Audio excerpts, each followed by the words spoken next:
Okay my dear student of class 9th, कैसे हो आप सब बेटा। आई होप कि आप सब बहुत बढ़िया होंगे। चलिए, पहले वाले वीडियो में मैंने लॉ ऑफ केमिकल कॉम्बिनेशन के बारे में जिक्र किया था और उसमें कुछ चीज़ें जो लिखाने योग्य थी वो मैंने लिखाए भी थे। ओके, आज जो है हम सेकेंड लॉ की बात करेंगे, law of conservation of mass की। तो law of conservation of mass, इसके अकॉर्डिंग क्या चीज़ें हैं और किस तरीके से आप लोगों को समझना है वो लिखिए। According to this law the लिखिए the matter neither be create nor destroyed in chemical reaction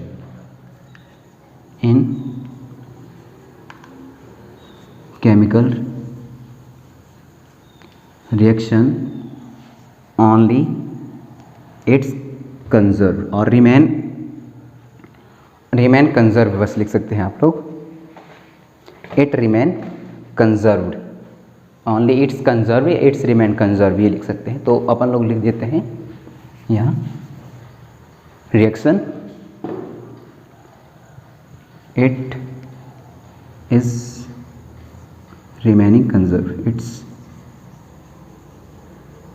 remain conserved। Okay, ये फर्स्ट रूल कहता है इसका। मैं इसके बारे में आप लोगों को बताऊंगा। इससे पहले इसके पहले और चीज़ें लिख लीजिए, वो ये है the mass of reactant is equal to the mass of product. मैं दोनों के एग्जांपल आप लोगों को देकर के बताता हूँ।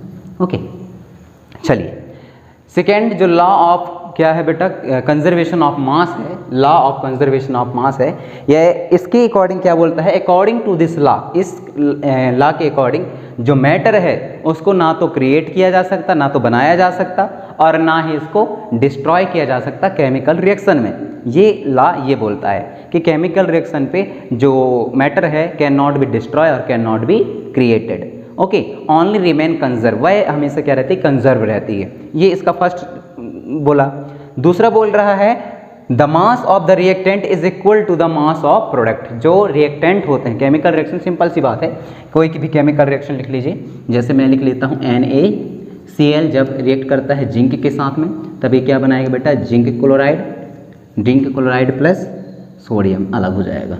ओके, तो जब सोडियम अलग हो जाएगा तो इसको आप जो है इस तरीके से लिख सकते हैं, तो 2 सोडियम यहाँ से अलग हो जाएगा।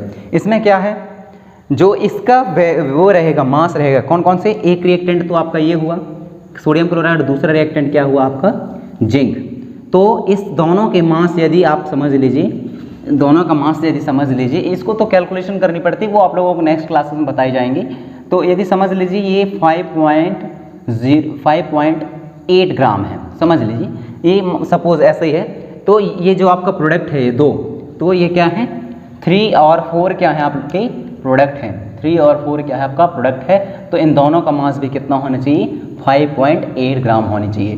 तब ऐसी कंडीशन पे अपन लोग कह पाएंगे, क्या कह पाएंगे, the mass of reactant is equal to the mass of product. और ये होता ही होता है, क्योंकि ये आपका लॉ है, किसका, केमिकल लॉ है, law of conservation of mass. Okay, जो नेक्स्ट है हमारे पास में वह है law of the constant proportion.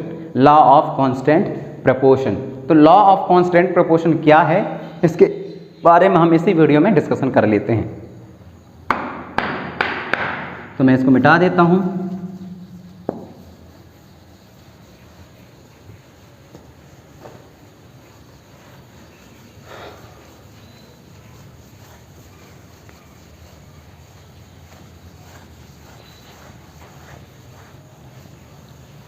Law of constant proportion, तो इसको लिख लेते हैं सबसे पहले। लॉ ऑफ कांस्टेंट प्रपोर्शन को क्या लिखा गया है, a pure chemical compound contain, इसमें लिखना है आपको, a pure chemical compound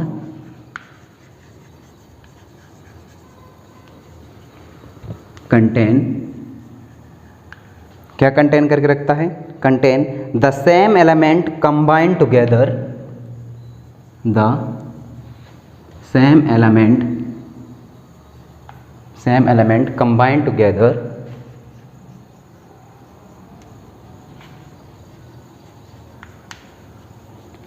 together in a fixed proportion,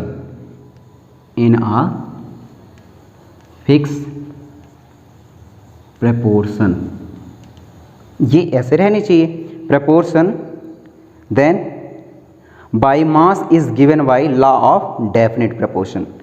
क्या लिखा है? by mass is given by mass is given by definite proportion, is definite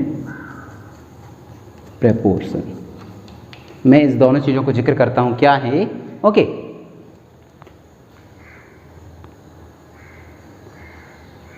चलिए, तो यहाँ क्या बोला गया है? लॉ ऑफ कांस्टेंट प्रोपोर्शन क्या है रहेंगे? A pure chemical compound contain, जितने भी प्योर केमिकल कंपाउंड है वह किस चीज़ से कंटेन रहते हैं? द सेम एलिमेंट से कंटेन रहेंगे, कंबाइन टुगेदर, आपस में सेम एलिमेंट कंबाइन टुगेदर, हर एक मॉलिक्यूल्स, हर एक ड्रॉप में सेम केमिकल कंपाउंड रहेंगे in a fix proportion. Fix proportion means जितना है उतना ही रहेगा सभी ड्रॉप्स में. By mass is given by definite proportion, mass is given by definite proportion. Such as example में लिख लीजिए H2O. अब इस H2O का सोर्स क्या है इस पर डिफाइन नहीं करेगा. जैसे हम इसको रिवर से भी ले सकते हैं और दूसरा ओशन से भी लेंगे, तो दोनों ही कंडीशन पे क्या है बेटा? रिवर से यदि हम लें तब भी और ओशन से यदि हम लें तब भी हाइड्रोजन का जो नंबर है वह 2 ही रहेगा और ऑक्सीजन का जो नंबर है वह 1 ही रहेगा जब हमें क्या फॉर्म करना है? H2O फॉर्म करना हो तो. और यही चीज़ आपको बोलता है कौन? Law of constant proportion.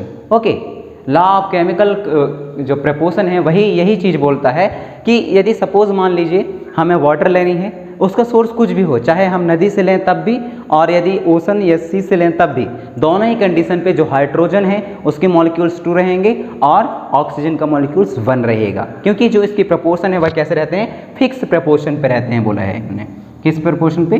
Fix रहते हैं, जो कि ऐसा ही रहेगा. Hydrogen 2 molecules and oxygen single molecules.